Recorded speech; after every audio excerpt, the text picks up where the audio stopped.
bien évidemment, à partir du moment où Poutine va mettre la main sur Kiev?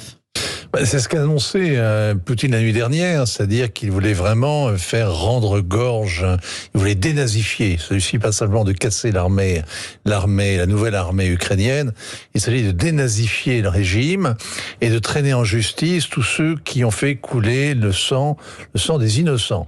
Donc c'est une espèce de manière d'accuser de génocide. Voilà. Il accuse de génocide la junte, puisque l'ambassadeur de Russie à l'ONU parle de la junte ukrainienne. Donc évidemment, Volodymyr Zelensky a du souci à se faire. Ce qui est frappant avec ce personnage, c'est qu'à l'épreuve, il était patent. Je veux dire, son intervention la nuit dernière était très impressionnante. Le président ukrainien, on parle. Hein. Oui, de l'Ukrainien, oui. Parce que quand il est intervenu à l'antenne la nuit dernière, il était dans une grande sincérité, dans une émotion qui n'était pas surjouée.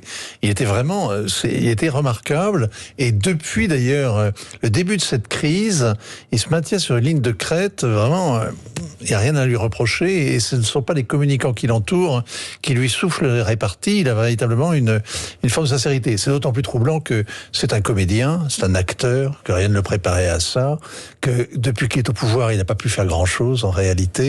Il a été le jouet de ceux qui l'entouraient. Il a été réduit à l'impuissance très rapidement sur les questions justement militaires et stratégiques.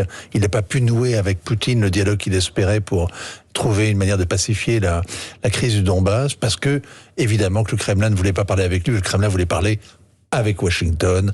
L'interlocuteur que Poutine n'a pas trouvé au rendez-vous, c'est Biden.